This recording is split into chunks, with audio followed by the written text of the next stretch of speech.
Merci d'être venu. On va essayer de se passer de micro, ça va me rajeunir, parce qu'à 45 ans, il n'y avait pas de micro, il n'y avait même pas d'éclairage.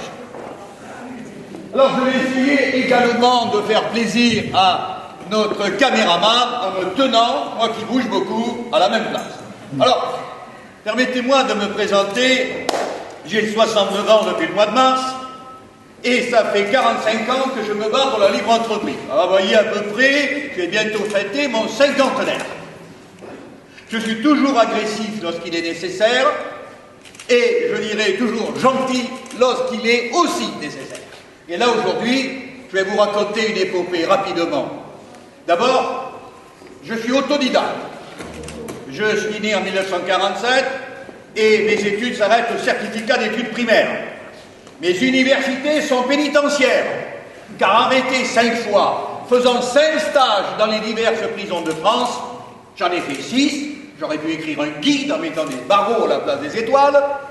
Eh bien, je me souviens qu'on m'a demandé ce que je voulais, c'était mes avocats, j'ai dit des livres, parce que je m'étais aperçu de mes lacunes intellectuelles. Donc j'ai profité d'écrire un livre en prison, j'ai profité d'étudier en prison, d'acheter des livres, de les faire transmettre, ceux qui coûtaient les moins chers et qui étaient surtout compréhensibles, et ensuite j'ai pu effectivement négocier. Parce que, à un certain moment, on a des lacunes, et vous verrez très vite que j'ai été obligé de négocier avec des ministres. Mais comment voulez-vous passer d'un petit commerçant qui a un certificat d'études primaires à affronter les technocrates d'un ministère lorsque vous jouez en définitive l'avenir d'1 600 000 personnes? Alors, tout commence ici. Ici, c'est un petit café, c'est rien du tout. C'est ce petit café qu'à force de privation, mon épouse, ma première épouse et moi-même prenons la gérance, enfin du moins achetons le fonds de commerce. Et là-dessus, là, ici va se jouer quelque chose de formidable. Alors, j'ai rien voulu dans ma vie. J'ai pas voulu être un leader politique, j'ai pas voulu être un leader syndical, je voulais être un commerçant, point. Mais la vie, le destin, allait faire autrement. Car ici, que va-t-il se passer? Il va se passer qu'un jour, à l'époque, les commerçants et les artisans s'assuraient où ils voulaient, quand ils voulaient, s'ils voulaient. Donc, lorsque la loi rend obligatoire l'assurance maladie, il y a une levée de bouclier. Il y a une levée de bouclier, les gens ne sont pas contents, d'autant plus que la loi est mal ficelée, la loi est mal faite. Si vous saviez, elle prévoyait même, dans les cas d'urgence, de rembourser les maladies comme la peste était prévue. Vous savez, qui avait disparu depuis. C'était, comme le RSI aujourd'hui, une usine à gaz. Voilà. Et les gens sont très mécontents. Alors il y a des compagnies d'assurance, il y a des mutuelles qui veulent quand même le gâteau, avoir des gens. Ils savent que c'est eux qui vont gérer, ce sont des organismes dits conventionnés. Alors, il y en a un qui va venir un samedi. Il va venir à la mairie et il dit « je vais réunir ». Or, je suis jeune, j'ai pris ce commerce le 8 décembre et lui il vient en début janvier, vers le 15 ou 16 janvier. Donc je ne suis pas du tout commerçant œuvré, je suis encore un salarié, je n'y connais rien du tout. Bon, je vais passer d'ailleurs un certain temps à rien connaître du tout. Et là, c'est M. Cotas, qui est l'épicier d'à côté, là, qui suit ici le trottoir, qui vient me voir. Cet homme est âgé, il faut venir. Si vous, les jeunes, vous ne faites rien, moi qui vais partir à la retraite, j'ai travaillé toute ma vie, je n'ai rien à voir, et j'ai besoin d'être défendu. Et on n'a plus d'unité, on n'a pas de solidarité. Il y a cette réunion, vous êtes jeune, vous devez venir.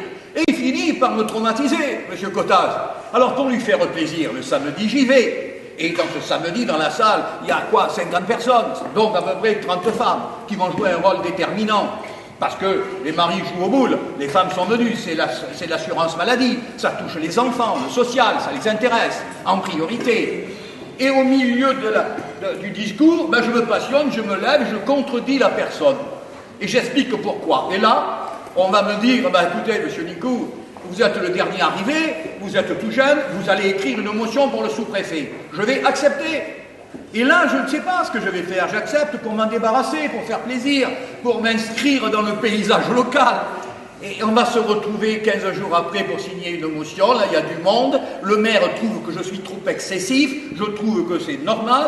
Je refuse de changer un terme de ma lettre. Et je gagne contre le maire. Et là, Il y a la personne, comme ça arrive, la journaliste qui est là, qui fait la petite chronique de la bâtiment gascon du village, et il met les commerçants se sont réunis, les artisans, pour faire une motion contre l'assurance maladie.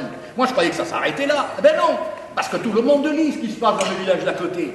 Et quelques jours après, coup de téléphone, et les gens viennent, ils téléphonent un peu de partout, puis je vois arriver 2 personnes dans mon bistrot, je crois qu'ils viennent consommer. Non, ils veulent signer la pétition.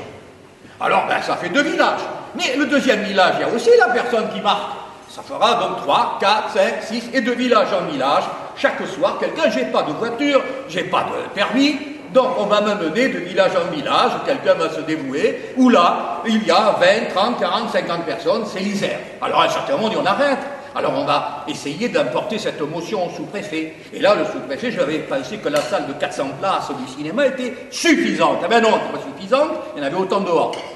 Donc voilà, mon succès, normal chez le sous-préfet, je crois que c'est fini. Ben non, c'est pas fini, parce que le Rhône veut venir. Il y a des gens de Savoie qui veulent, il y a des gens de Haute-Savoie. Alors qu'est-ce qui se passe? Ben on ira en finir là. On va réunir tout le monde, appeler la CGPME, patron, on va appeler les gens, les dirigeants des syndicats dits traditionnels, on va appeler les députés, on va passer la main. Alors on va louer une grande salle, et il me reste, je pense, le palais de glace de Grenoble. Or, le palais de glace de Grenoble, c'est 15 000 places. Et si vous réduisez, ça fait 3 fois moins. On prend juste ce qui est au milieu, et puis c'est fini. Alors, j'arrive, il est 15 heures, nous sommes là avec mon ami Mesny. Eh ben, les grandes centrales syndicales ne sont pas venues, Poujade est là, et les députés sont là. Alors, on réduira les temps de parole, je fais court, mais d'un seul coup, il est 15 heures, et on me dit, mais on ne peut pas, il faut ouvrir les côtés, parce que les gens affluent. Et petit à petit, ben, c'est pas en face, c'est sur tous les côtés, et on remplit le palais de glace. Et là, qu'est-ce qui se passe? Ben, il se passe que Pierre Poujade se fait huer, les députés se font huer, parce que les gens sont en colère, ils admettent que nous, les 2 jeunes, Maurice Mesny, qui était avec moi à l'époque, et moi-même. Et à la sortie, on nous dit, on continue, vous ne nous abandonnez pas, allez-y les jeunes. Mais oui, attendez, allez-y les jeunes, c'est bien gentil, mais on fait quoi? Alors, vous savez, les personnes âgées, dont je vais bientôt être, si ça, dans quelques années, parce que maintenant, vous voyez, j'ai encore de la fougue, eh bien, m'ont toujours marqué. Et je verrai toujours cette dame en noir, 70 ans, qui arrive dans mon café, qui est peur, qui appelle la mort, qui dit « je me reste à mourir », parce qu'on vient de saisir sa retraite. Pourquoi on a saisi sa retraite? Pour payer l'assurance maladie. Elle n'a plus de retraite. Il lui reste quoi? Plus rien pour vivre. Déjà qu'elle était mince, sa retraite. Eh bien, écoutez, je dis, on va réagir. Alors, on envoie un télégramme au général de Gaulle, un télégramme au ministre des Affaires sociales. Pensez-vous, vous n'allez pas répondre à cet illustre inconnu que j'étais, en plus à 21 ans voilà, et demi, on n'allait pas répondre à ce gamin. Qu'est-ce qu'il venait foutre là au milieu du paysage de contestation? Eh bien, alors il me restait quoi? Vous voulez me dire? Me taire, rentrer sous terre et dire après tout, ben, personne ne s'y intéresse, la politique ne s'intéresse pas, j'ai fait ce que j'avais à faire. Non. Quand dans ce lieu où on va se réunir régulièrement, presque tous les soirs, des militants, y compris pour préparer des plastiquages de perception, je vous raconterai. Hein? Eh bien, qu'est-ce qui se passe? Il se passe qu'on vient me voir et on me dit, qu'est-ce qu'on fait, Gérard? Eh bien, je dis, c'est simple, demain matin, ameutez-moi du monde, et puis, à 8 heures, tout le monde là. Je m'attends à 20, 30 personnes, 50 personnes, je dis, on fera avec, hein, on se débrouillera, j'ai pas d'idée bien. Par contre, il y a un système. On n'a pas de portable à l'époque, mais on a un système pyramidal. Il y a quelqu'un qui a 5 numéros, l'autre qui a 5 numéros, 5 numéros. On peut couvrir des centaines de personnes en quelques heures. Et ce qui va se produire le matin ben, je vais avoir plein de monde. Je vais voir à perte de vue des voitures. Et il ne me reste plus qu'à ce moment-là à dire, ben, qu'est-ce qu'on fait? Ils arrivent, ils disent alors, on y est, on fait quoi? Il me vient une idée, la perception de la tour du Pin. Là. Nous voilà tous partis vers la perception de la tour du Pin. Et nous voilà arrivés à la perception de la tour du Pin. Alors, ils n'ont pas s'y opposer. On est nombreux. On va chercher des sacs de patates, des grands sacs de pommes de terre, vides, bien sûr, et on va y entasser 3 tonnes de dossiers. Et des camionnettes et des coffres entiers vont partir avec les dossiers fiscaux de la Tour du Pin. Et comme il en restait, le résultat est là. Alors on est content. Eux, ils sont obligés de ramasser. Les gendarmes viennent et ils ramassent aussi. Et nous rentrons. Et bien entendu, le reste des dossiers est éparpillé chez des gens, hein, à droite et à gauche, cachés. Et alors on a commencé de dire, c'est pas possible. Alors là, les radios, agression, vous savez, d'aujourd'hui, ça passe inaperçu, mais dans le temps, oh là là, une perception attaquée, c'était un crime de lèse-majesté. Le lendemain matin, ben, ça va être le résultat. Le résultat, il est là. C'est-à-dire qu'il est aussi bonne heure le matin, j'ai 2 bouteilles de lait, je vais pour préparer les petits déjeuners dans mon bistrot, que vous avez vu, mais là, ce n'est pas les amis avec leur voiture qui m'attendaient, c'est les gendarmes. Et je me suis retrouvé pour la première fois avec des menottes, et hop, juge d'instruction, direction, prison Saint-Paul de Lyon. Ah! Alors, moi je ne savais pas ce que c'était une prison, mais les prisons de l'époque, je vais vous dire, c'était simple. La prison de Saint-Paul, celle de Grenoble, que j'ai vécu aussi, à l'époque, il n'y avait rien. C'était une prison qui avait été faite sous Napoléon, qui n'avait jamais été repeinte à l'intérieur. Donc imaginez-vous le nombre de détenus qui sont passés, et imaginez-vous la crasse qu'il peut y avoir contre les murs. Une cellule, c'est quelques mètres carrés, c'est un lit de ciment avec une espèce de matelas dessus. Vous avez un petit truc à 2 mètres et quelques, qu'on appelle une fenêtre, dans lequel vous ne voyez rien, il y a un peu de jour entré. Et puis, vous avez, on vous donne le matériel se compose par un seau hygiénique, il y a un broc d'eau de 10 litres, il était jaune, je m'en souviens, et une petite cuvette pour faire sa toilette. Avec ça, débrouillez-vous. Tous les matins, tout ça rend avec son seau hygiénique. C'était ça, la prison. Il n'y a pas de télé, il n'y a pas de radio, il n'y a pas de cigarettes, et il n'y a pas de livre. Voilà. Et personne ne se plaint. Toi, c'est normal. Si on ne veut pas aller en prison, il ne faut pas faire ce que j'ai fait, franchir la ligne jaune. Et je vais y rester 11 jours. Pendant 11 jours, je ne vois personne. Je n'entends rien. Personne ne me parle. Les gardiens ouvrent la porte, me donnent le petit déjeuner, je te parle, on ne me répond pas. On referme la porte. 23 heures enfermées sans rien, en se demandant ce qui se passe dehors. Pour moi, qui n'avais jamais eu de PV de ma vie, jamais sorti en dehors des clous, ça fait un drôle d'effet. Et pendant 11 jours, ça semble une éternité. Ce que je ne sais pas, et c'est là que tout commence, ce que je ne sais pas, c'est l'élan de solidarité. Il n'y a pas de chef, il n'y a pas d'organisation, il n'y a pas de personne qui peut dire je commande. Et à Furiel, le chef, il est en prison. Eh bien, les radios vont commencer. Je viens d'être arrêté, les radios commencent à diffuser, ils ne savent même pas mon nom, ils ne savent pas mon nom. Ils disent le cafetier de la bâtiment Montgascon a été arrêté ce matin. Ils disent pas où je suis. Et les gens, imaginez-vous, il y a des commerçants dans leur boutique, des artisans qui sont sur les chantiers, ils ont leur radio, ils écoutent Radio Monte Carlo, Europe numéro 1, RTL, et ces gens, d'un seul coup, qu'est-ce qu'ils font? Vous croyez qu'ils se mettent à pleurer? Ou alors qu'il y aura le port? Non, non, ils quittent tout. Ils quittent leur chantier, leur commerce, ils prennent leur voiture, ils ne savent pas ce qu'ils vont faire, ils disent on fonce sur Bourgoin-Jallieu, sur la prison de Bourgoin-Jallieu, on va le libérer. Et c'est ainsi la seconde photo, vous voyez l'arrivée des voitures de militants, et pour la première fois ils vont arriver, encadrés par les CRS, et au lieu de partir, au lieu de prendre peur, eh bien non, ils vont affronter les CRS pendant près de 3 heures pour essayer d'approcher de la prison. Il y aura des blessés de part et d'autre, et ça va être la première manifestation violente. Imaginez-vous le choc de savoir que ce n'étaient pas des étudiants, ce n'est pas des jeunes, c'est des personnes qui ont une cinquantaine d'années, qui ne sont pas faits pour affronter les CRS, c'est des personnes qui sont des artisans, des commerçants, respectueux de la loi, qui ont voté pour le général de Gaulle, etc., etc. Donc ce sont des gens qui sont réputés tout à fait calmes. Eh bien non, ils sont plus calmes, ils sont révoltés. Alors, la violence, c'est jamais un but. Il n'y a que les fous qui ont pour but la violence, on le voit de nos jours. La violence est parfois, hélas, un moyen. Il n'y a qu'à voir la Révolution française. Parce que c'est curieux, il y a des violences qui sont encensées, et il y a des violences qui sont condamnées, ça dépend, hein, si vous avez réussi ou pas. Alors à partir de ce moment-là, je vais sortir, on va m'annoncer que je pars en cour d'assises. Et puis la mort du général de Gaulle va faire en sorte que je sois amnistié. Alors, une négociation va, plus tard, d'abord avant cela, une négociation va se faire. Et là, vous voyez, les sacs de patates, il y a plein de dossiers qui sont rendus aux impôts, enfin, ceux qu'on avait, parce que Dana qui ont disparu, et qui vont faire que je suis libéré. Derrière moi, il y a un officier de police qui est venu me chercher à la prison Saint-Paul. Vous pouvez regarder mon air réjoui, je suis content de sortir quand même. Alors, Là-dessus, un autre phénomène va se passer, et je ne l'ai pas su. C'est pendant ces 11 jours, il n'y a pas que des gens qui ont essayé d'attaquer la prison, mais il s'est passé un phénomène que vous ne pouvez pas comprendre, qu'on ne peut pas comprendre aujourd'hui. C'est que d'un seul coup, dans ce petit village de la Bâtie-Montgascon, va voir arriver des tas de gens. D'abord les journalistes, comme on ne peut pas en voir, par dizaines.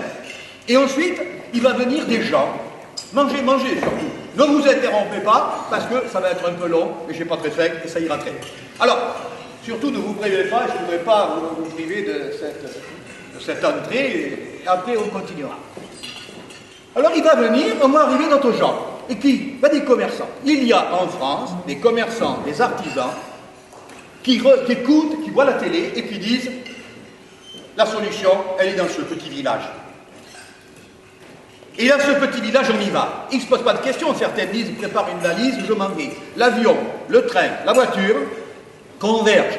Des gens venus d'autres départements de France, de Corse, du Nord-Pas-de-Calais, du centre, de l'Ouest, de Bretagne, d'Alsace. Et là, il arrive des gens qui, sans savoir, arrivent et disent, viennent au café que vous avez vu, et ils disent, nous, on vient pour créer un comité, on voudrait que Gérard Nicou vienne nous voir. Et quand je sors, je m'aperçois de tout ça. Je n'ai aucune conscience que ça s'est fait, non pas parce que je l'ai voulu, mais parce que c'était prêt. Et nous retrouverons pourquoi. Parce que quand il y a une révolte, et si demain il y a une révolte, il pourrait y avoir une révolte dans ce pays des classes moyennes, ou des commerçants et artisans, c'est parce qu'il faut une poudrière, une poudre, un baril de poudre, c'est le mécontentement, le baril de poudre. Il faut une mèche. Et la mèche, c'est M. Cottaz qui me dit d'aller voir et qui me déclenche un réflexe. Et il faut un briquet, le briquet c'est moi.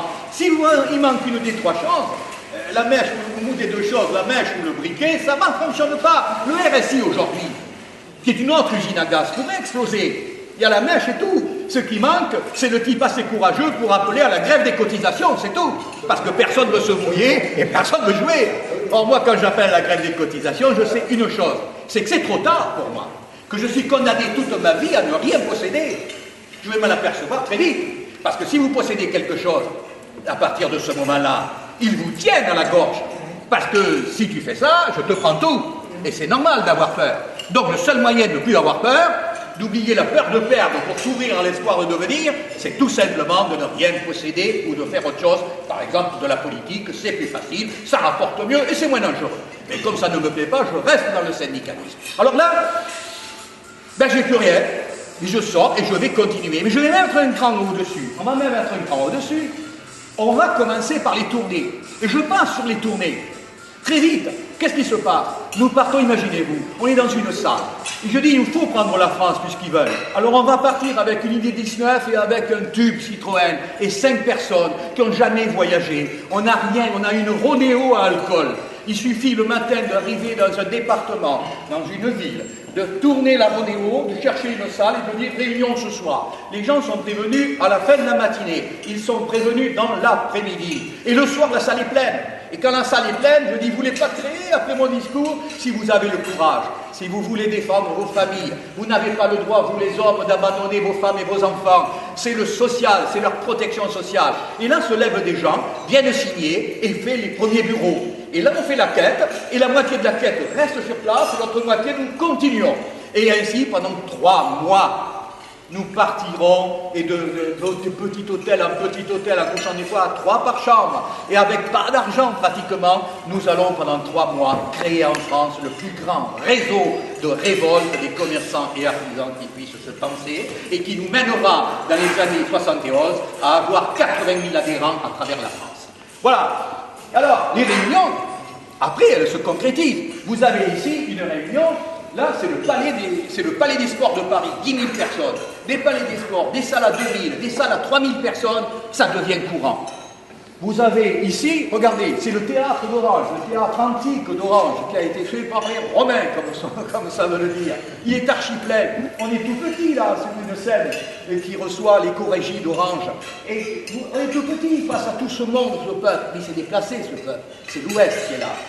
Et puis, entre-temps, Les gens ont commencé, la peur à changer de camp. C'est ça l'important. Les gens courbaient la tête, comme aujourd'hui d'ailleurs, la plupart du temps. Courbaient la tête, ils avaient peur de tout. On leur parlait du fisc, on leur parlait qu'il y avait des contrôles fiscaux, qu'on allait leur prendre. Alors ils disaient rien. Voilà, tout doucement. Et bien là, ils ont plus peur. Là, d'un seul coup, ils se marrent. Et pour se marrer, il faut aussi des activités, je dirais, qui font rigoler la presse, parce qu'il ne faut pas que ce soit toujours quelque chose de violent. Alors, on commence à faire payer les impôts à pièces de monnaie. Alors là, vous savez, si vous imaginez-vous, par exemple, 20 000 € en pièces de 5 centimes et de 1 centime. Imaginez-vous ce que ça peut faire, des brouettes. Et alors là, vous avez un truc assez curieux. En dessous, vous pouvez le regarder, ça vous ne le verrez pas, ça c'est une des chevaux désossée. C'est la 2 chevaux d'une perceptrice de Lyon, qui était particulièrement odieuse, même à son mari d'ailleurs, et ce n'est pas une blague. Et elle se vantait de quoi faire, elle avait acheté cette, il y en a un qui me dit, Gérard, tu sais qu'elle a acheté les 2 chevaux toutes neuves? Ah bon? Alors il y a 2 mécaniciens qui disent, ah, elle est neuve cette 2 chevaux? Et là, il y en a un qui éclate de rire, il dit, on va s'en occuper. Et dans la nuit, quelques temps après, quelques mécaniciens spécifiques, parce que lui, vous ne cassez rien, nous ne casserons rien, même pas le moteur. Ils vont se réunir à 4 ou 5 mécanos, ils vont barrer la rue, en ayant été chapardés avant, vous savez, rue barrée, interdiction, danger, etc., pour pas qu'on vienne les déranger. Ils vont mettre, évidemment, tout ce qu'il faut, c'est-à-dire des couvertures de laine pour pas que ça se règle, et ils vont en faire ça, y compris le moteur boulon par boulon. Hein. Et ils vont ensuite laisser. Et effectivement, en se levant le matin, l'inspectrice découvre sa voiture sur le trottoir. Résultat, une jaunisse, de l'hôpital, un arrêt maladie, et peut-être, j'ose l'espérer, un soulagement du mari qui en avait assez de supporter sa tyrannie. Alors, voilà, on se déguisait en Giscard pour aller payer avec des pièces de 5 centimes aux impôts. Alors c'était marrant parce qu'on pouvait payer en pièces. Alors vous arrivez avec de pointe, puis les gars ils payaient, alors à le compter, tout le monde se rassemblait des impôts pour compter. Puis quand c'était compté, un petit geste maladroit, tout retombait, il fallait recommencer, ça pouvait durer. Il y avait des crises de nerfs. Et puis ça, on avait supprimé, ça c'est quelqu'un qui s'est fait supprimer le permis. Alors il a continué dans Bon Vrai Jalieu à aller livrer ce boucher et à faire avec sa carriole, voilà. Alors ça embouteillait tout le monde, la presse venait le voir, c'était en définitive, pour les gens, les photos, c'était typique. Voilà. Ah, ben voilà, encore de nouveau, des feuilles. Ça, c'est l'ordre des administrateurs judiciaires. Pas bien un administrateur judiciaire, je ne sais pas si vous les aimez, mais moi pas du tout. Je dis que si la loi était juste, il y aurait au moins les 2 tiers des administrateurs judiciaires en prison. Ça ne suffirait pas. Et un jour, on dit, tiens, on va aller voir ce qui se passe. Alors on est rentré, on leur a piqué les dossiers, on a passé le reste par la fenêtre, comme on peut le voir. Et là, on s'est marré parce qu'on a découvert des petits secrets qui ne se disaient pas. Alors, on a alerté le Canard enchaîné, on leur a donné ce qu'il fallait, ils étaient ravis d'ailleurs de publier, et on a gardé certains dossiers qui étaient très sensibles. Alors, il y a des dossiers, ils n'ont jamais déposé plainte contre nous à condition qu'on ne sorte pas les dossiers sensibles. Et par contre, on avait sorti ce qu'on voulait, ils savaient qu'on les avait, ils n'avaient pas à nous embêter. Alors, vous voyez, ça, c'est le ministère du Commerce et de l'Artisanat. Vous voyez que même là, on pouvait rentrer. Vous voyez qu'en haut, on est en train de mettre des banderoles Sidinati. Tout le monde s'était planqué. Il n'y avait plus d'huissiers, même plus de ministres. Tout le monde était parti planqué quelque part. Il n'y avait plus que nous, dans le ministère. Ah là, c'était important. C'était ces fameuses réunions de solidarité. Tout le monde y venait. J'adore cette photo de cette dame qui fait un petit signe juste devant le policier qui se marre. Enfin, le CRS qui se marre. Hein? J'adore aussi cette petite fille qui tient, parce qu'on a insisté, l'ABS, elle a marqué Sidinati, il y a le stand Sidinati, tout le monde était présent. Et un jour, je n'ai pas la photo là, Jacques Chirac passant s'est arrêté aussi devant le stand du Sidinati pour discuter. Ça, moi j'aime bien la photo aussi du policier qu'on ne voit pas très bien, qui est comme ça. Ça fait très poulet, vous savez. Ah, et voilà, en passant très vite, Gérard Nicot à Bouteille la France. Alors là, à gauche, vous voyez, le jeune homme que je suis est en train, tous les points qu'il y a sur la carte sont des points de barrage. Vous voyez à peu près ce qu'on était capable de rassembler. Et c'était prévu qu'à 7 h du matin, on devait commencer. À 7 heures, les radios disaient « Attention, il y a des barrages », ça commençait d'ailleurs du côté de Bordeaux. Sur le périphérique, il y a les camions, ces gros camions, ce sont les forains de spectacle, hein, qui sont là avec leurs gros camions, et qui arrêtent tout. Et puis il y a mieux encore, il y a beaucoup mieux, ça, c'est les péniches Sidunati. Nous avions plus de 200 péniches qui flottaient avec le drapeau Sidunati. Et elles avaient ordre de barrer devant la Seine, devant l'Assemblée nationale, ce qu'ils font, vous avez toutes les péniches qui sont là, vous avez plus de 100 et quelques péniches, barrer la Seine, et là, quand ils ont pris la parole, ils ont déclenché, quand à l'Assemblée nationale il a été débattu du problème des commerçants artisans, ils ont déclenché toutes les sirènes, ça a fait une sacrée cacophonie, et tous les députés les ont entendus. À tel point qu'on va continuer à faire des barrages, et même on va aller jusqu'à des barrages de canaux, que l'Allemagne va déposer plainte, parce qu'aucun bateau étranger ne pouvait passer, et qu'il a fallu que Jacques Chirac négocie avec les Allemands qui voulaient déposer plainte contre le Sidunati. Et voilà, on passe vite, ça n'est plus possible. Ici, vous avez le Parc des Princes. Le Parc des Princes, qui est plein.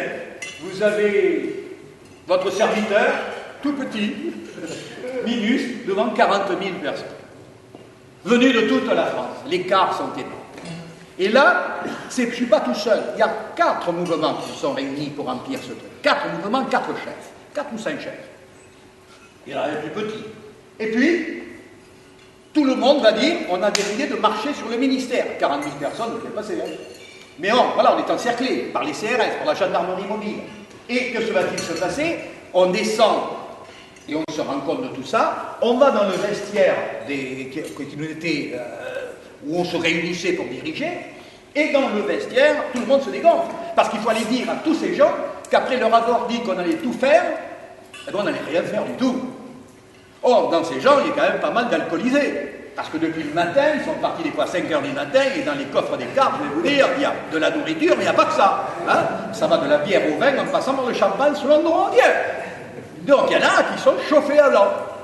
Et personne ne vous l'a monté, avec l'insouciance de la jeunesse, parce que je ne sais pas, je vais monter et leur annoncer la mauvaise nouvelle.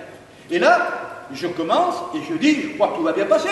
Je dis, ben écoutez, on est cernés, on a des femmes et des enfants, on a des personnes âgées, on ne peut pas sortir, ça va être, on va à la boucherie là. Il y a un silence. Et le silence d'une foule, c'est angoissant.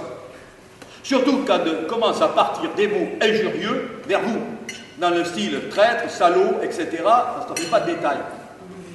Il y a 2 solutions, vous fuyez ou vous faites face. Et pour faire face à 40 000 personnes, il faut être jeune et insouciant. Et là, je prends une grosse colère. D'un seul coup, ça part comme ça. D'ailleurs, vous pouvez considérer que c'est toujours parti comme ça avec moi. Et d'un seul coup, j'engueule tout le monde. Je dis, c'est pas ça ce que vous vous dites. Qu'est-ce que vous croyez? Que je suis un lâche? Nous avons des femmes, des enfants. Alors on va faire une chose, hein, pour ceux qui veulent vraiment se battre. Je serai à votre tête, dehors, à telle porte, tout à l'heure. Tous ceux qui veulent se battre viendront avec moi, mais d'abord, vous dites au revoir à vos femmes, vous dites au revoir à vos enfants. On ne sait pas ce qui va se passer, mais au moins vous serez battus. Alors au lieu de crier contre moi, vous n'avez qu'à descendre avec moi et on ira tous ensemble. Mais s'il faut mourir, on mourra ensemble. Et là, il y a silence, colère passe, et d'un seul coup, furie de travers par mon nom chanté, et puis ça s'étend de partout. Et ensuite, les 40 000 personnes scandent le nom. Nous étions 4 ou 5 chefs en descendant, il n'y en a plus qu'un en remontant. Nous étions 4 ou 5 mouvements en descendant, il n'y en a plus qu'un à la sortie.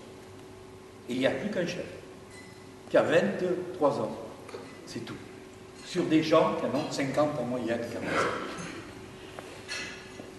80 000 adhérents, la France couverte, et la guerre commence.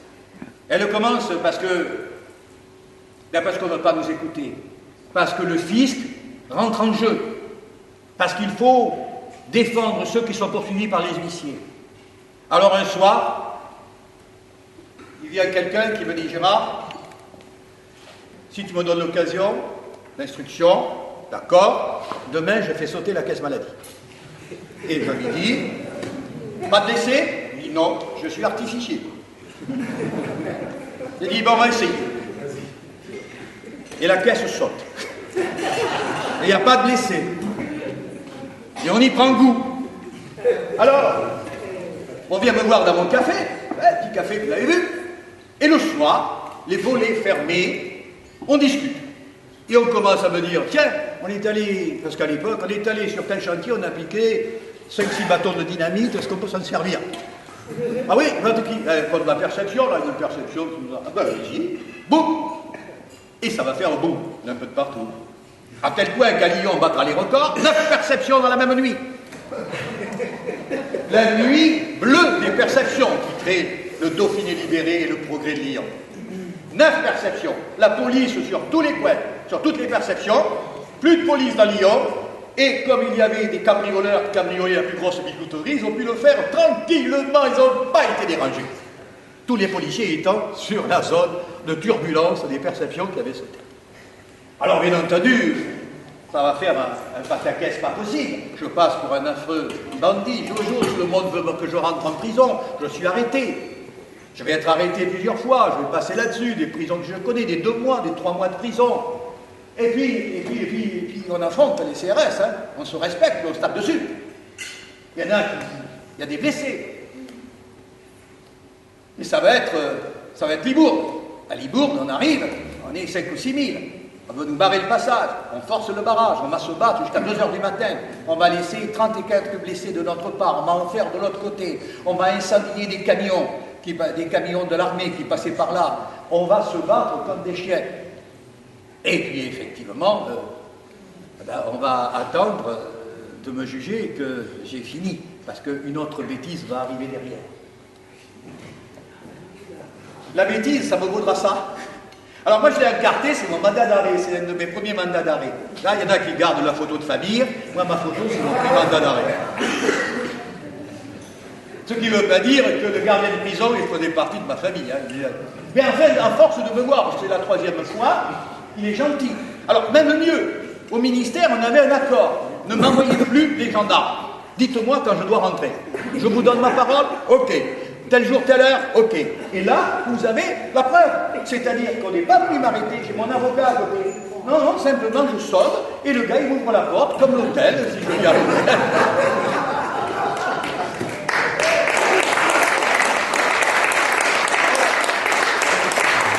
Après, c'est plus la même chose. Mais, au moins, la courtoisie des gardiens de prison, moi, je m'en félicite. D'autant plus qu'en prison, les gardiens, on a la famille des commerçants et artisans. Et alors je donne des conseils. Je tiens conseil pour leur dire non, votre belle-sœur, c'est pas comme ça qu'il faut faire, elle va faire comme ça, elle a qu'à adhérer, elle a qu'à aller voir un tel, etc. On verra d'ailleurs dans les 8 mois que je passerai à Bonneville, où je ferai changer le menu d'ailleurs de la prison, parce qu'il était dégueulasse, absolument dégueulasse. Et il y avait des trafics. Nous verrons comment ça se passe. Alors, la prison de Bonneville, je vais vous parler de celle-là, c'est celle-là, vous voyez, je vous l'ai donnée, c'est belle photo, c'est pas pour que vous alliez, c'est pas la peine de réserver, ça marche pas sur ce genre de réservation. Mais là, je sais plus, je dois être dans une au premier étage, là-haut, une cellule. Là, j'ai fait 8 mois. J'ai été très rapidement promu, j'ai été à la bibliothèque. J'ai exigé qu'on m'appelle conseiller en littérature, je trouvais ça que c'était mieux pour un type qui n'avait que le certificat d'études primaires. Et bien pour l'anecdote, et elle est vraie, elle est vérifiable, tout ce que je vous dis est vérifiable, c'est qu'à un certain moment où je suis là-bas et je trouve que je suis mal payé pour faire trimballer des livres, il y a un expert comptable d'ailleurs, parce que dès qu'on a un expert comptable en prison, on est à la comptabilité immédiatement. Donc je dis ça pour toi, c'est simple, et là-dessus, il vient me voir, il me dit « J'ai ton gars pour t'aider ». Et il riait. Il me dit « Viens juste avec moi ». Il vient, il ouvre le livre de celui qui vient de rentrer, un conseiller juridique. Il y en a aussi, il rentre. Et quand je vois le nom, j'éclate de rire, et je dis « Celui-là, il est pour la bibliothèque ». Il s'appelait Alexandre Dumas. Et il a été mon adjoint, j'ai eu Alexandre Dumas pendant tout mon temps à la bibliothèque. Je serai libéré 8 mois après. Voilà. J'ai toujours l'air réjoui quand je sors. Alors, pendant ce temps-là, regardez, ces gens ne sont pas des voyous, ils ne sont pas des têtes de voyous. Marc libéré Nicou, ils ont décidé, il y en a même là, ils ont fabriqué une espèce de cellule qu'ils vont lancer sur le Rhône. Vous voyez, libéré Nicou, avec un faux prisonnier à l'intérieur. Tout le monde cherche Nicou Patsou. Ben, c'est ce qu'on va mettre sur certains trucs. Sur les billets de banque, on va mettre des trucs collés. De partout. tout le monde va s'y mettre à inventer son truc. Mieux, il y en a un qui va dire il faut le faire sortir de sa cellule. Comment? On fait des petits chèques et ils vont faire des petits mandats, et ce qui fait que les mandats arrivants, on fait des mandats que je vais d'ailleurs donner aux œuvres sociales à la sortie. Ah, là, c'est plus grave. Là, c'est la goutte d'eau, la goutte de sang qui a fait déborder le vase. Ça, c'est l'époque où les ordonnances de 45, ça veut dire que ça autorisait les gens, les impôts, une brigade spéciale à rentrer chez les gens sans protection, ça veut dire aucun juge. Ils rentraient avec des mandats de perquisition qu'on appelle des visites domiciliaires en blanc, ils mettaient un nom, c'était à discrétion du directeur des impôts. Et ils n'ont pas fait dans la dentelle, ils se servaient d'ordonnances qui donnaient le droit d'être armés et de rentrer chez les gens sans prévenir. Et ça va créer des drames, parce que les voyous, ils n'y vont pas, ils vont chez les pauvres gens. Et ça va être d'abord, avant cela, Madeleine Pladis, qui est au Touquet, qui est une femme gentille, qui a 60 et quelques années, et qui va dire, qui donne un bonbon, qui est au Touquet, c'est minable, on va rentrer, on va la menacer de lui prendre son commerce, elle se jette dans l'eau, elle se suicide, c'est la première. C'est le nom m'échappe de cet homme qui va faire une lettre d'amour à sa femme en se suicidant. Il est dans sa voiture, c'est toujours un peu difficile d'en parler pour moi parce que j'ai lu la lettre. Et il est dans la voiture et il écrit à sa femme. Il écrit à sa femme après avoir mis le tuyau échappement, il l'avoir mis dans la cabine de sa voiture. Il lui dit qu'il lui fait une lettre d'amour et lui dit « Je m'en vais pour que tu n'aies pas d'ennui. » Et on retrouvera la lettre. Ce sera d'autres personnes qui se suicideront. Nous en dénombrerons 8 dans un délai d'1 an et demi. Et les derniers, ceux-là, et leur enterrement. On revient sur l'image. L'autre, merci. Là, c'est à Pantin, boucherie, charcuterie. Les époux, brevets. Il a 70 ans, parce que 71. Elle en a 67 ou 68. Ils sont venus, ils les ont menacés de tout. Cet homme et cette femme, après avoir fermé leur boutique, vont la nettoyer soigneusement, pour laisser une boutique miroir, impeccable. Ils vont faire une lettre d'adieu, il va tuer sa femme, il va se pendre. À partir de cela, je fais coller 20 000 affiches immédiatement, et d'autres vont arriver derrière. Fisc, assassin, avec les runes nazies. Et en même temps, je donne l'ordre de réagir. Ces 2 inspecteurs des impôts qui sont enlevés à Toulouse et attachés à 5 heures de l'après-midi sur la place de Toulouse, à la place du Capitole, enchaînés au réverbère. Je suis un salaud de fonctionnaire des impôts. Ils ne seront même pas détachés à 5 heures de l'après-midi. Tout le monde passe, tout le monde rigole et tout le monde les laisse. C'est des plastiquages qui reprennent. Jusqu'à ce que nous obtenions ce que nous voulons, que ce soit un juge, et exclusivement un juge du siège, qui décide des perquisitions. Enterrement, et là, on va en terminer. Là, c'est 2 heures. Alors, je prie l'officier des renseignements généraux qui est dans cette salle, que je connais bien et que j'estime, et qui sait mon histoire. Il y a 2 officiers de police là-dedans, gentils et couvreurs, 2 renseignements généraux. Je suis dans une salle, je sais qu'on va aller à la sous-préfecture de la Tour du Pin. Ils ont été convoqués d'urgence dans l'après-midi. Je viens de lancer un mot d'ordre sur la télévision et la radio. Si on ne libère pas mes amis, aucun préfet, aucun ministre n'est en sécurité en France. Imaginez de menacer les préfets et les ministres. Dans la soirée, réunion, 2000 personnes. Plus grande salle que j'ai pu trouver en dernier truc dans une... Je leur dis, partez, ça va barder. Ils me répondent, ils me connaissent tellement depuis longtemps. Ils me disent, mais non, Gérard, écoute, allez, rigole pas. J'ai dit, vous voulez pas partir? Ah, ben non, on reste. Et je dis, fermez les portes, il y a 2 policiers, arrêtez-les. Et ils sont arrêtés par les militants. Amenés dans la fourgonnette, qu'on libérera plus tard. Et de là, nous voilà partis tous ensemble à la Tour du Pin, à la sous-préfecture. Nous arrivons, 3 gendarmes, et puis il y en a qui commencent à débloquer, parce qu'il y avait des travaux, hein, des grosses machines, bulldozers et tout, ils commencent à mettre des bulldozers en marche pour aller pousser la préfecture. Et là, il arrive Jean Wegner. Jean Wegner était le correspondant d'Europe numéro 1 qui me dit, que je connaissais depuis longtemps, avec son complice de Radio Luxembourg, il me dit, Gérard, je crois que tu devrais partir. Il me dit, regarde ce qui vient de tomber, écoute plutôt. Il branche et a fait un mandat d'arrêt délivré par le garde des Sceaux contre Gérard Encou, mandat d'arrêt. Alors là, je monte, je dis aux gens, écoutez, je suis obligé de partir, mais je ne vous oublie pas, je ne vous trahis pas, mais je reviendrai. Et je pars dans le coffre d'une 404, qui traînait par là, et direction, il y a la campagne de l'Isère. Je vais me retrouver dans un endroit isolé chez un militant de base, et là on n'a rien prévu, je suis en fuite. Et il va se mettre très rapidement un réseau d'anciens résistants, de commerçants et d'artisans pour me garder. Et je vais ainsi changer, pendant 2 mois, je vais changer de lieu protégé. Alors il faut qu'ils n'aient pas peur, les adhérents. Je leur ai dit que je ne les quittais pas, donc il faut aller les voir, prendre des risques. C'est ainsi que la nuit, j'ai une voiture avec talkie-walkie, gros talkie-walkie, j'en ai derrière, je suis dans un fourgon, pas assis, il y a un motard confirmé, sa moto qui est là, toute prête à partir, elle est réveillée, il suffirait d'ouvrir les battants pour sauter avec la moto et faire comme on a avec Steve McQueen, boum, partir dans les champs. Ça en cas de danger de barrage routier. Et là, je vais réveiller les gens dans la nuit avec des trucs. Alors tout le monde me croit en fille, et je mange un petit saucisson avec un petit verre de vin, je les encourage, et en plus après on lance une autre affaire.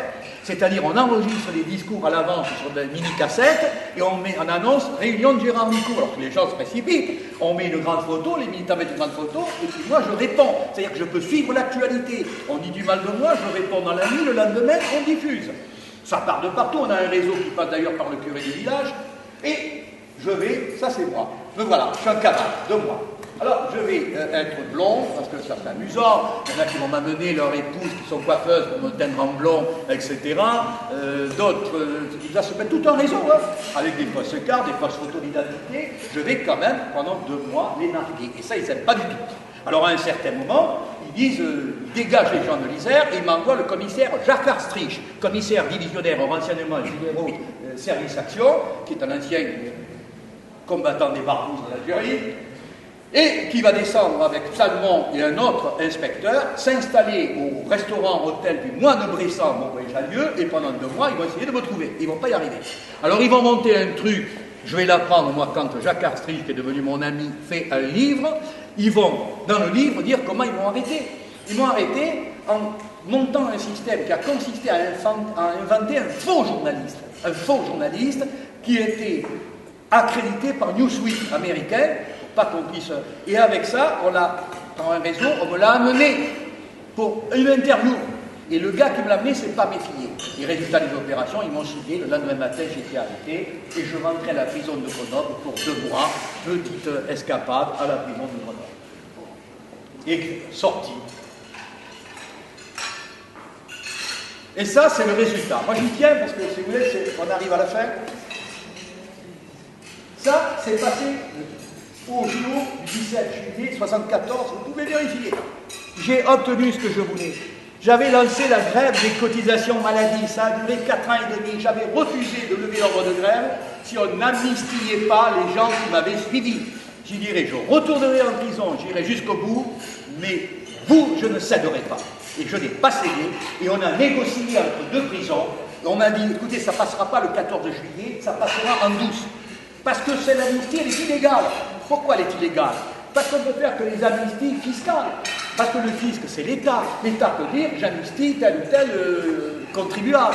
Mais pas en matière sociale, puisque c'est privé. L'URSSAF, c'est les patrons et les salariés, c'est réputé privé. L'assurance maladie était totalement privée, on ne peut pas se substituer à un organisme privé. Sauf quand on veut le passer en douce. Et le 17, effectivement, on annonce que toute personne, comme j'avais prévu, qui reprendrait les cotisations à l'appel du mois d'avril, serait amnistiée les 4 années. 600 000 personnes, hop, on leur enlève ce qu'ils devaient pendant les 6 ans. Voilà. Et nous terminons. J'ai été président de la Caisse 1 an. Au bout d'1 an, on m'a dit d'augmenter les cotisations. Je n'ai pas voulu. Et là, c'est à ça. Vous savez, quand on est président, on est cramponné. Il y en a même, il faudrait les abattre. Parce qu'ils sont tellement cramponnés, ils veulent mourir sur leur siège. Moi, tout simplement, quand on m'a obligé d'augmenter les cotisations, j'ai préféré au bout d'un an démissionner de mon poste de président de la Caisse nationale. J'étais le plus jeune président, puisque j'ai été élu président national de la Caisse d'assurance maladie, j'avais 27 ans. Et avant de partir, je suis entré là avec une fourche et j'ai donné l'ordre à toute la France de saisir les appels de cotisation et de les brûler, de les détruire. Et là, je suis devant la sous-préfecture, je viens de brûler tous les appels de cotisation de la région Rhône. En tant que président de la CADAP, je viens de brûler ses propres appels de cotisation. Là, c'est facile, c'est le ministère, c'est rentré, je suis président de la CADAP, le directeur est là, Vincent Pierre, le ministre, nous sommes en train de boucler la bouche. J'ai rencontré tout le monde, j'ai jamais fait de politique, je n'aime pas la politique. Je ne peux pas, moi, selon mon caractère, dire que celui-là est aujourd'hui, pour les jours qui viennent, mon allié, pour dire qu'il est mon adversaire après-demain. C'est à géométrie variable, la politique. C'est à géométrie variable. Cela dépend. Il y a même des tendances à ressembler à une profession interdite, que je ne nommerai pas, dans leur raisonnement. Alors moi, quand François Mitterrand me demande de venir expliquer ce qui se passe, je vais voir François Mitterrand. Lorsque c'est Jacques Chirac, je vais voir Jacques Chirac. Lorsque c'est Giscard d'Estaing, je vais à l'Élysée. Je vais à l'Élysée et j'entends être reçu par M. Giscard d'Estaing et pas par un directeur de cabinet. C'est ce qui va se produire. Anecdote, pour en terminer, j'ai fait déjà pas mal de prisons. J'en ai encore des condamnations qui me traînent derrière. Vous voulez un chiffre? 78 procès correctionnels. Qui dit mieux? Je ne vous parle pas des amendes que j'ai jamais payées. Quand je sors, j'ai été autorisé à rentrer avec la voiture à l'Élysée, qui est rare. Je rentre avec la voiture et je vois les gardes qui présentent les armes. Je dis pourquoi? Il dit, mais ça, toute personne qui passe avec la voiture, on présente des armes. Ah bon? À la sortie, j'ai fait arrêter la voiture. J'ai dit à mon chauffeur, arrête. Il a arrêté la voiture juste au milieu du Porsche. Et les gars, ils sont restés comme ça. Tant que je n'étais pas parti, ils viennent de saluer. Et vous ne pouvez pas vous imaginer le plaisir que j'avais et qui m'est resté gravé dans mon esprit. Mais mon plaisir, il est là, c'est la fin des choses. C'est tout ce qu'a obtenu le Sidunati, c'est-à-dire les milliers de gens qui, avec moi, ont bâti une certaine légende. La prise des revendications, les travailleurs indépendants n'étaient pas connus, on ne savait même pas ce que c'était, personne ne s'occupait de nous. Eh bien là, on s'est occupé de nous. On a même créé le ministère du Commerce et de l'Artisanat pour nous faire plaisir, pour éviter. Bon, là, il faut leur créer un ministère, on l'a créé en catastrophe. La loi Royer, c'est le Sidunati. Sans la Sidunati, il n'y aurait pas eu la loi Royer, qui aurait freiné pour les grandes surfaces. L'amnistie sociale, la réforme de l'assurance maladie, c'est le Sidunati qui l'a négocié. Croyez-moi qu'il l'a négocié en douce, parce que entre deux prisons, on était dans les ministères. La réforme du droit des épouses de travailleurs indépendants, parce qu'à l'époque, elles n'avaient rien du tout, droit à rien. Absolument rien. Elles travaillaient toute une vie sans savoir que ça serait. C'était le mari qui touchait la retraite. Et si le mari trouvait des fois une jeune fille, il la foutait dehors, elle n'avait rien du tout. Il fallait donc rétablir le CITFAC. Les femmes se sont liguées pour créer. Ces femmes courageuses du Sidunati qui affrontaient aussi les CRS. Car le Sidunati, ce n'était pas des hommes, c'était des hommes et des femmes, et très souvent des femmes. Et je me souviens de cette manifestation appelée la manifestation des landaux, où les femmes se sont réunies trouvant que leur mari était assez engagés pour me libérer de prison, et qui ont pris leurs enfants dans les landaux, les enfants en bas âge, et ce millier de femmes qui ont pris la route et ont barré la route et ont fait une manifestation et personne n'a osé y toucher parce qu'elles étaient là. Parce que ces femmes qui ont fait la grève de la faim, ces mères de famille devant ma prison pour me libérer, qui ont exigé pour lever leur grève de la faim pour des raisons de santé, que ce soit moi et qu'on a autorisé à venir me voir à la prison car elles ont dit si c'est pas lui qui nous dit d'arrêter, on n'arrêtera pas. Voilà. Je rends hommage à toutes ces femmes qui se sont battues, qui ont créé aussi la légende du Sidunati. Sans elles, elle n'était possible, elles étaient engagées, elles étaient aux manifestations, elles étaient aux réunions, elles amenaient des fois les enfants qui avaient 10 ans, 11 ans, parce qu'elles ne pouvaient pas les laisser à la maison, et quand il fallait, elles étaient présentes. Ça a été également la médecine préventive gratuite qu'on avait lancée en matière sociale, la fin des ordonnances de 45 en 1900, dont je vous parlais, qui avait créé les suicides. le renversement de la preuve, c'est-à-dire on était accusé, mais on a pu accepter d'être accusé. Et on a dit, il faut prouver qu'on est coupable, c'est pas à nous de prouver qu'on est innocent. La charte du contribuable, que tout le monde trouve normale aujourd'hui, elle n'existait pas. La charte du contribuable a été créée parce qu'il ne voulait pas une seconde révolte, et qu'il fallait essayer de codifier les choses. Et la suppression de la patente, qui a été aussi quelque chose d'important, mais je n'ai pas été suivi par l'ensemble après, quand il y a eu la taxe professionnelle et choses. Alors, maintenant, il y aura tout à l'heure le débat et on parlera du présent. Je voudrais vous dire ceci. J'ai une phrase que je dis toujours, il vaut mieux agir que gémir. Dans ce monde d'aujourd'hui, les dangers sont multiples. Peu de gens s'en rendent compte. Tout le monde manifeste sauf nous, sauf vous. La manifestation, ça n'est pas un acte répréhensible. C'est un acte d'union, de solidarité, de démonstration de sa colère. Le silence, c'est l'acceptation de la tyrannie. Et vous n'avez pas le droit, tant qu'homme ou femme, de courber la tête devant des gens, quels qu'ils soient, aux impôts, à l'URSSAF. Ne vous laissez pas faire. Vous avez des droits, vous ne les connaissez pas. Vous avez des moyens, ça s'appelle le syndicalisme. Le syndicat, c'est pas le code civil, c'est le code du travail. Le même droit que la CGT, la CFDT. Un syndicat possède la personne morale, très important. Un syndicat peut vous représenter en toutes circonstances légalement, devant certains tribunaux, au prud'homme, au tribunal de commerce, au tribunal des affaires de sécurité sociale, au tribunal d'instance. Et des fois, le délégué est plus fort souvent que l'avocat. Un syndicat peut assigner au nom du syndicat. C'est ainsi que, je termine sur ma dernière photo, si elle y est, parce que c'est celle-là qui termine. Celle-là, c'est mon dernier procès. Mais là, ce n'est pas moi qui est accusé. Je viens de faire traduire devant le tribunal correctionnel d'un palais de justice de Nantes un receveur divisionnaire des impôts pour entrave à l'exercice du droit syndical. Il est passé, et quelle jouissance, de voir un haut fonctionnaire des impôts être obligé de se lever devant les magistrats, de dire son nom, son prénom, etc., et d'être sur le banc des accusés. Alors j'ai gardé cette photo simplement pour vous dire, et le dire à mon ami, parce que j'approuve ce qu'il fait, parce qu'il a raison ce qu'il fait, de le soutenir.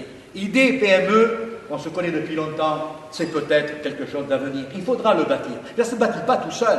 Qu'il fasse les fondations, c'est très bien, mais au-delà des fondations, il faut construire les choses. Et les construire dans quoi? Dans deux choses essentielles. La liberté politique. Nous n'appartenons à aucun parti, à aucune idéologie, à rien. Nous appartenons à nous-mêmes. Nous décidons que nous n'avons pas laissé entre les mains de députés, de sénateurs, d'hommes politiques, bons ou mauvais, le soin de décider à notre place. Nous sommes assez grands pour décider par nous-mêmes de ce qu'est notre avenir, notre place dans la société, de ce qu'est l'avenir de nos enfants. Ne laissez à personne le soin de parler à votre place. Vous, hommes et femmes, vous avez des droits, faites-les valoir. Il ne faut pas que la peur change de camp. Il faut que le respect soit rétabli. Le Sidunati a fait son boulot. Maintenant, il nous reste à faire le nôtre. J'ai peut-être 69 ans, ce qui n'est ni trop vieux, ni trop... Non, je continue et je continuerai. J'ai tombé dans la potion magique du syndicalisme actif à l'âge de 21 ans et demi. Je compte bien aller au cimetière avec les mêmes convictions que j'ai aujourd'hui. C'est ça. La seconde chose, ne pas être au service de l'argent. Arrêtons les subventions corruptrices qui font que certains syndicats vivent que non pas des adhérents, mais des subventions qui touchent et qui sont tenus à la gorge de ne pas aller trop loin, de peur de perdre les subventions qui les nourrissent. Des grandes centrales syndicales dont on entend rien du tout, même pas une révolte. On est en train de faire une société plus dure encore. On est en train, personne se plaint. Là, il va falloir nominativement désigner à l'URSSAF qui on embauche, qui on n'embauche pas. En 2018, vous serez obligé, avec une ligne supplémentaire, de prendre l'argent des impôts de votre salarié. Mais qu'est-ce qu'on fait? On veut vous transformer en percepteur? Mais alors, quand vous abandonnez une partie d'impôt en contrepartie, au moins, il n'y a pas de raison de faire travailler quelqu'un gratuitement. Vous savez très bien qu'il est interdit de faire travailler quelqu'un gratuitement dans ce pays. Et pourquoi vous travailleriez gratuitement, vous? Alors, vous voyez qu'il y a des revendications à faire. Vous percevez la TVA, bientôt vous percevez les impôts de vos salariés, mais où va-t-on? Et la responsabilité pénale et civile qu'on va vous faire sur le dos? Alors, il est temps de se réveiller. Oui, il y a encore beaucoup de combats à faire. Mais il y a une chose. Soyez fiers. Fiers de ce que vous êtes. Sans vous, sans votre argent, sans votre travail, sans votre intelligence, sans votre créativité, il n'y aurait pas d'argent dans ce pays, il n'y aurait pas d'espoir, il n'y aurait rien. Vous êtes le terreau. N'oubliez jamais, soyez fiers. Vous êtes ceux qui avaient des métiers qui peuvent à des jeunes d'enfin bâtir leur vie, de s'élever dans l'échelle sociale, diplômés ou pas diplômés. Vous êtes ceux qui devaient être fiers d'être le pilier central de l'économie. Car autour de la PME, rappelez-le, aux impôts à tout le monde vit de la PME autour. Le patron, mais pas que lui, ses salariés, ses fournisseurs, l'État, les impôts, tout le monde vit de la petite et moyenne entreprise. Vous êtes le pilier central de la République française. Vous êtes toutes et tous des gens dignes d'intérêt et de respect, mais il faut dire qu'il faut l'exiger et l'obtenir. Car vous possédez tous, nous possédons tous, une seule valeur, une seule, que nous avons en naissant, homme ou femme, une valeur que personne ne peut nous prendre. Aucun huissier, aucune administration, aucun parti politique, aucun gouvernement, aucun État ne peut nous prendre, et ça s'appelle la dignité humaine. Merci.